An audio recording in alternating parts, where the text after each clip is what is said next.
El ejército ruso no actúa como la potencia militar que parecía ser antes de la invasión. Creo que él pensó que lo recibirían con los brazos abiertos y creo que sencillamente calculó mal, afirmó el presidente estadounidense tras los bombardeos rusos de octubre a blancos civiles en Ucrania. Tampoco el equipamiento militar está a la altura de los alardes.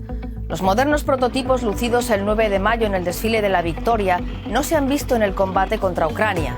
Del tanque Armata, el primero de fabricación rusa al 100% con su avanzado sistema de disparo digital y su cápsula protegida para la tripulación, al parecer solo existe un puñado de ejemplares.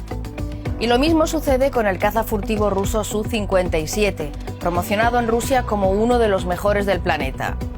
Aunque el Kremlin alardea de su capacidad de sigilo y equipamiento de alta tecnología, se sospecha que solo hay 10 en toda la flota aérea rusa.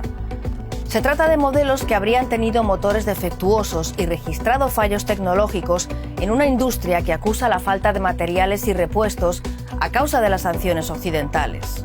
En Ucrania no se han visto tanques Armata ni cazas Su-57. Perder allí uno de esos prototipos tan escasos sería mala publicidad para Rusia, que espera producirlos en serie y venderlos al extranjero. Mientras, los encargados de librar la batalla en Ucrania son soldados mal equipados.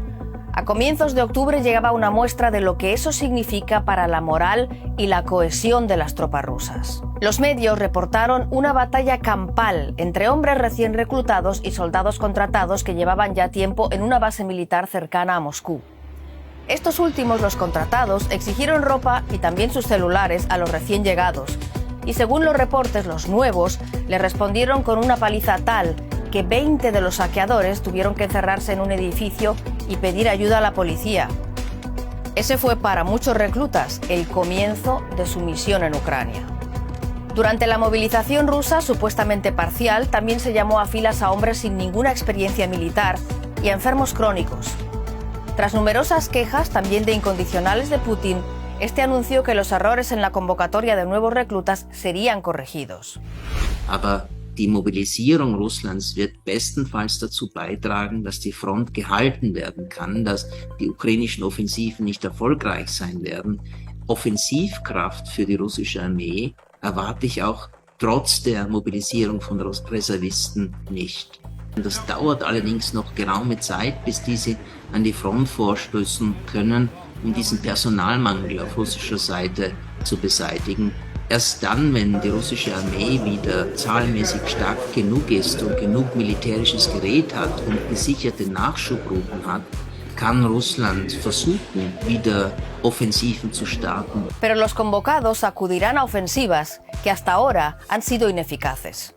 Soldados provistos de viejo equipamiento soviético son los encargados de librar una guerra que no comprenden. Salen en misiones sin objetivos claros y avanzan con infantería y blindados sin ningún apoyo aéreo.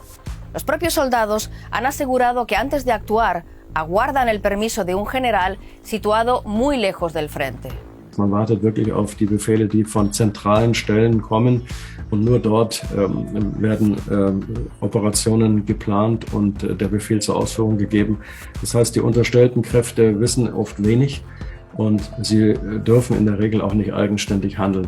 Und das ist natürlich ein großer Vorteil für die Ukrainer, denn sie können dann immer die Initiative ergreifen, wenn sich ihnen eine Gelegenheit bietet. Das können die russischen Soldaten oder Offiziere nicht. La oportunidad a veces la ha servido la torpeza del ejército ruso, que llegó incluso a utilizar celulares con tarjetas SIM ucranianas. Estas tarjetas se conectaban a las antenas de la empresa nacional de Ucrania, que sin ningún esfuerzo accedía a comunicaciones rusas que luego ofrecía a la inteligencia ucraniana. Ucrania también ha logrado avanzar gracias al uso de artillería occidental como los cohetes estadounidenses HIMARS, que han facilitado los ataques selectivos a las tropas enemigas, así como a carreteras y puentes clave para cortar el suministro a las tropas rusas. Y así, desde los primeros días de septiembre hasta comienzos de octubre, la contraofensiva ucraniana logró cercar a las tropas rusas, forzando su repliegue tanto al norte, recuperando la ciudad de Liman, como al sur, desplazando a las tropas rusas de Duchani, al noreste de Jersón. En su huida, las tropas rusas dejaron atrás cientos de carros de combate y munición, convirtiéndose en el principal suministrador de equipamiento militar a Ucrania. Oryx es un equipo de expertos en defensa que desde el inicio de la invasión registra cada arma rusa incautada y documentada luego por soldados ucranianos con fotografías. Según este equipo, Rusia habría sido hasta ahora la principal fuente de piezas de artillería del ejército ucraniano. Al huir, los soldados rusos abandonaron más de 167 cañones, incluidos lanzacohetes múltiples, frente a los 162 cañones enviados por Estados Unidos. Rusia también habría sido generosa con sus tanques. Los soldados rusos corrieron dejando 421 tanques, 445 blindados de infantería y 192 blindados de combate. Son muchos más que los suministrados por Occidente. 320 tanques, 210 blindados de infantería y 40 blindados de combate. Según el recuento de Oryx, los tanques abandonados equivalen a casi el 50% de los que Ucrania ya tenía antes de las contraofensivas de septiembre. También han ayudado los más de 2.000 militares rusos que, según el ejército ucraniano, han recurrido a las líneas telefónicas ofrecidas por Ucrania para comunicar su rendición. El vídeo de unos soldados que usaron su ropa interior como bandera blanca de rendición se hizo viral. Tras una revisión mecánica y la retirada de los símbolos rusos reemplazados luego por emblemas de Ucrania, estos tanques han pasado a reforzar la contraofensiva ucraniana. Son carros blindados fáciles de manejar para los ucranianos, familiarizados con el armamento soviético. También se aprovechan los vehículos dañados, se desguazan y sus componentes se utilizan después para reparaciones. Según el Conflict Intelligence Team, un grupo de analistas independientes creado en Rusia, gracias al ejército ruso, Ucrania habría conseguido algo extraordinario en una guerra: disponer durante la contienda de más tanques de los que tenía al inicio. Wir können erstmal feststellen, dass die Ukrainer in der Führung des Gefechts verbundener Waffen, also in der Koordinierung der verschiedenen Truppenteile, besser aufgestellt sind als die russische Seite. Sie verstehen es besser, die Aufklärungsergebnisse sofort in Schläge umzusetzen, in erfolgreiche. Die Initiative ist besser ausgeprägt. Das liegt daran, dass die Ukrainer ihren untergeordneten Führungskräften mehr Verantwortung zutrauen, also auch Selbstständigkeit im Handeln, sodass sie sofort die Initiative ergreifen, wenn eine Gelegenheit sich bietet, während auf der russischen Seite das Befehlssystem sehr zentralisiert ist. Das heißt, man wartet wirklich auf die Befehle, die von zentralen Stellen kommen, und nur dort werden Operationen geplant und der Befehl zur Ausführung gegeben. Das heißt, die unterstellten Kräfte wissen oft wenig und sie dürfen in der Regel auch nicht eigenständig handeln. Todo esto demuestra que la habilidad y la eficiencia de la estrategia militar de Ucrania, y no solo las armas occidentales, también han sido clave para repeler la ofensiva rusa. Die russischen Streitkräfte derzeit in einer Schwächephase sind, also die Landstreitkräfte sind überdehnt, sie sind auch personell mittlerweile in der Ukraine, jedenfalls den Ukrainern, unterlegen. Sie können keine große Angriffskraft mehr entwickeln. Die Ukrainer haben die Initiative derzeit mit doch erheblichen Erfolgen bei Kharkiv, aber auch taktischen Vorstößen in Luhansk und Donetsk und bei Kherson. Und insofern werden die Russen sich jetzt bemühen, die Landstreitkräfte zu verstärken. The Russian military has been getting crushed in Ukraine. They're on the back foot. I don't see their situation getting any better anytime soon. Their logistics are exhausted. Nobody wants to fight in the Russian army in Ukraine. At the same time, the logistics tail, like for the bridge, the Kerch Bridge, the fact that that can be hit means it can be hit again, and the Russians know this, and so their only hope is to try to prolong the conflict and to cause us to lose will to support Ukraine. They surely are not going to break the will of the Ukrainian people. La efectividad ucraniana sobre el terreno ha encendido la ira del Kremlin. El ataque que dañó el estratégico puente de Crimea, ni confirmado ni desmentido por Ucrania, dio paso a los bombardeos más generalizados y mortíferos desde el comienzo de la invasión. Solo el 10 de octubre, Rusia lanzó unos 120 ataques sobre Ucrania, con drones kamikaze y misiles de crucero de largo alcance, la mayoría disparados desde el mar, causando decenas de víctimas.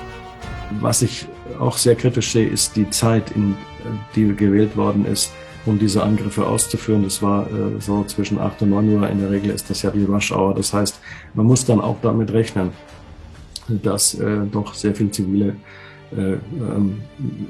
Zivilisten getroffen werden.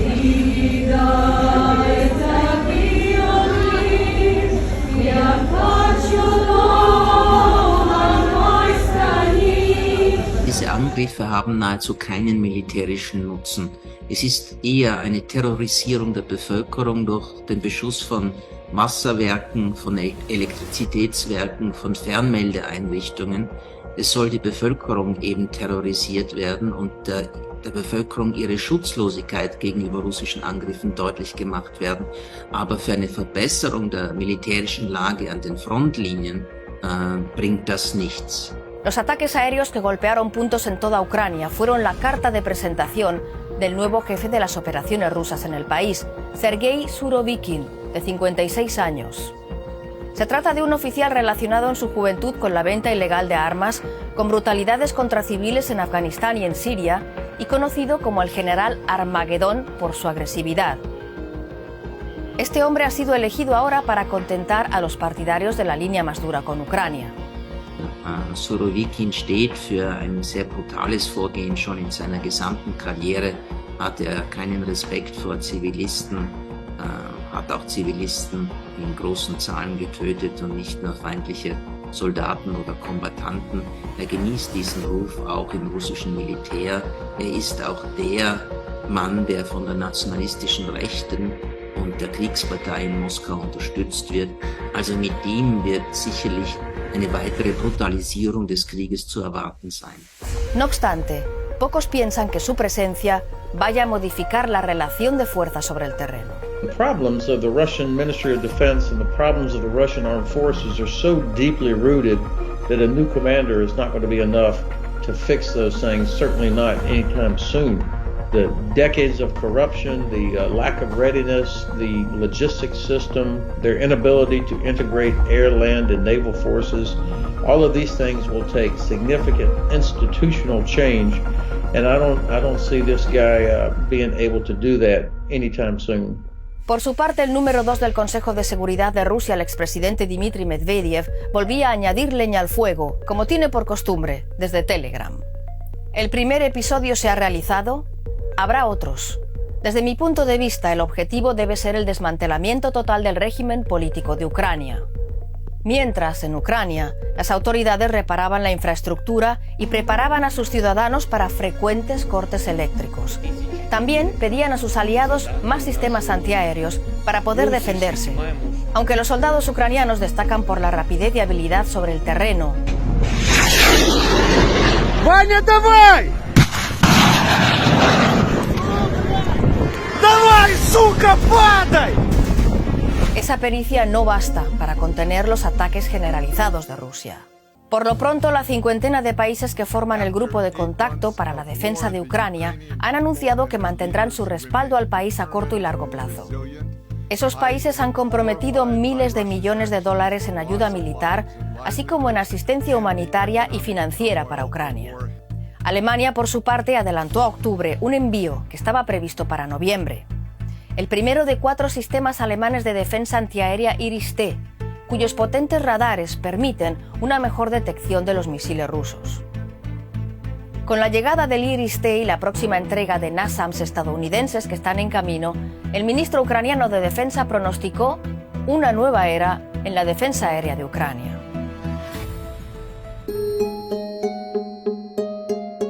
Pero Ucrania aún no está en condiciones de repeler todos los ataques rusos. Por eso, solo un día después de la nueva serie de bombardeos, el presidente estadounidense dejaba abierta la posibilidad de dialogar con su homólogo ruso. Joe Biden propuso a Vladimir Putin un encuentro durante la reunión de los países del G20 prevista en Bali para noviembre.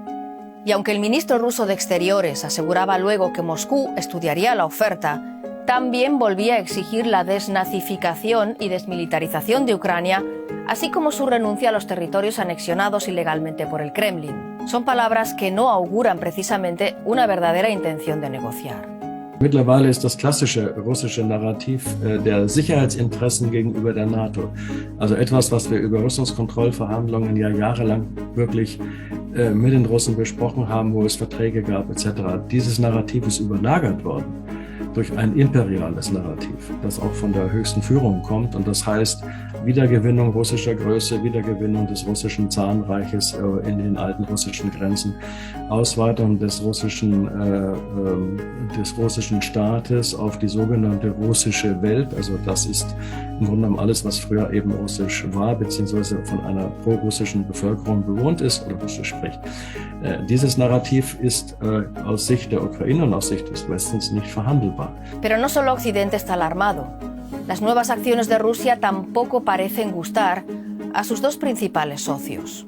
Hasta ahora la India ha sido uno de los pocos países que se han abstenido en la ONU a la hora de condenar la invasión rusa. Pero tras los bombardeos del 10 de octubre, el gobierno de Narendra Modi hizo pública una declaración que se interpreta como un distanciamiento del Kremlin. La India está profundamente preocupada por la escalada del conflicto en Ucrania, incluidos los ataques contra la infraestructura y la muerte de civiles.